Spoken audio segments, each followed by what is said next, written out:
Dito ako ngayon sa maliit naming babuyan.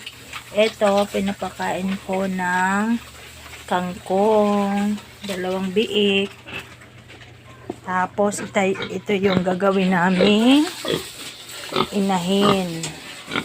Ito siya. Yan. Tapos, naglilinis na rin yung partner ko dito sa aming inahin.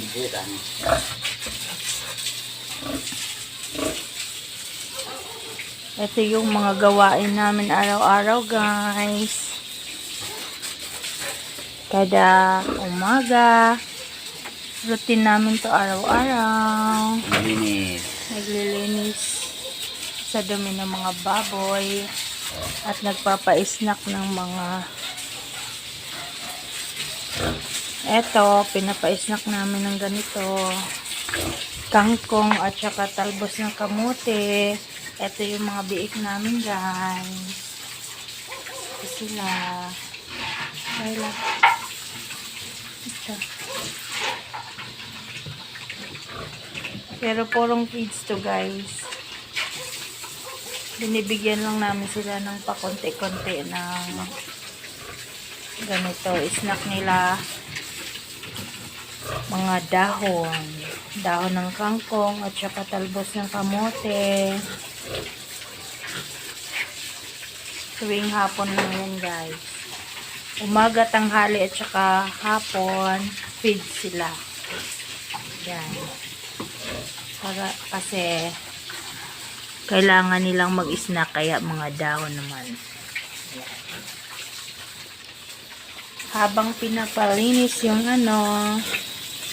yung inahin namin, ayan. Mother ng aming mga pigi. Ito yung nanay nila.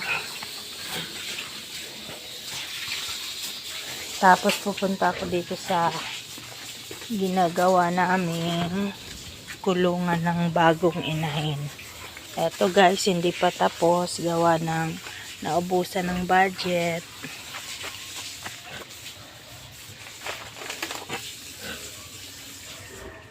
Ito. Diyan namin ililipat yung malaking baboy, yung gagawing inahin na naman, yung dumalaga, yung tawagin.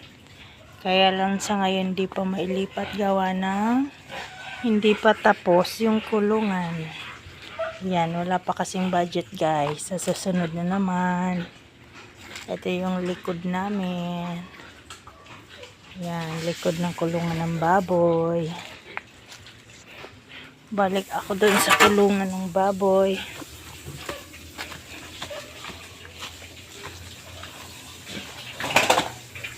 Tsaga-tsaga lang tayo, guys.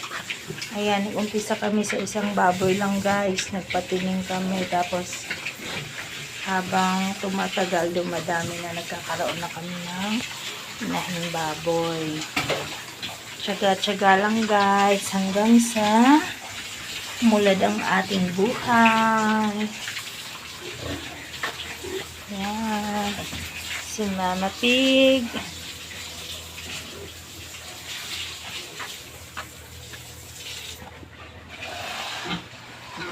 Ito yung dumalaga kang tawagin. Hindi pa nabulunan to, guys. Gawa ng hindi pa nabuligan. Gawa ng bata pa.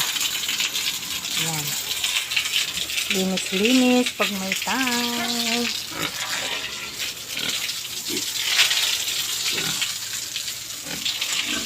That's all for today, guys. Bye-bye. Please like and share. Please support my page, guys. Bye-bye.